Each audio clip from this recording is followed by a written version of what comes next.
Now, my people, let me ask you a hard question. If you stopped working today, do you think you could really retire comfortably in Nigeria?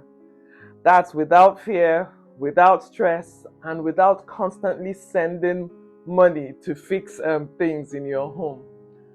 Now, before anyone misunderstands this video and make their feelings known in the comment section, let me please be really clear. This is not about saying Nigeria isn't a good place to retire. Nigeria is home, Nigeria is culture, Nigeria is where family is. This video is about saying that there are lots of options and it's important that you know what your options are as part of financial wisdom. So now imagine this instead. Your rent is paid, healthcare is affordable, and mostly state supported if you're lucky enough to be in one of those places. You take evening works without looking over your shoulder, and all your monthly expenses come to around £800. Yes, £800. This is less than many of us are paying just for gas and electric in the UK right now. In this video, I'll be talking about why Nigerians are quietly choosing Portugal for retirement, how some people are living on £800 to £1,000 a month, as well as the visa and pension rules that are making this possible. So if you're over 40 and thinking about your plan B, please do not click away from this video. And just generally, if these conversations matter, please like this video and subscribe to my channel, Afro Mom Abroad, because here we're talking about making informed exits, not panic moves. Okay, as we approach retirement, many of us in the diaspora say, I'll just go back home and build my mansion. And for some people, that absolutely works. But when you run the numbers honestly and check the security situation, diesel, inflation, medical costs, for many of us, the maths will stop working long term. At the same time, staying in the UK or in the US means rising rent, you pay council tax, you're working far longer than planned just to survive.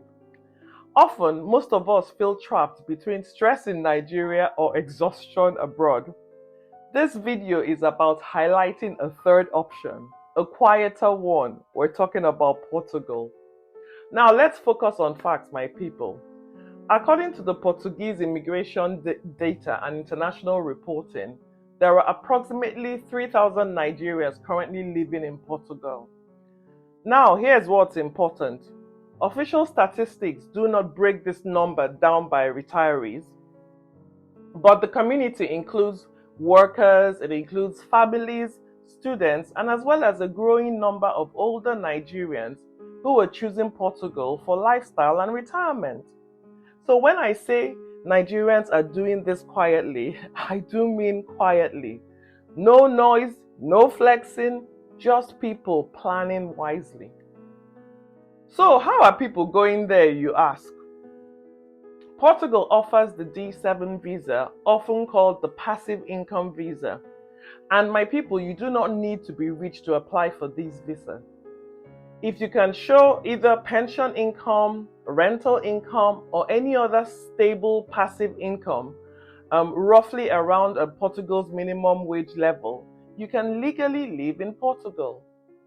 Now, talking about that £800 a month figure I mentioned earlier, realistically, you won't live in central Lisbon on that figure.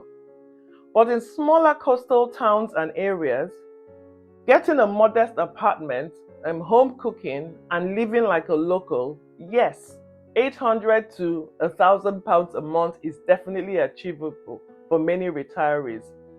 What you're really doing is removing the chaos tax and replacing it with predictability. Now, speaking to those of you entitled to or who will be entitled to the UK state pension, please listen carefully here. Where you retire to directly affects your pension income.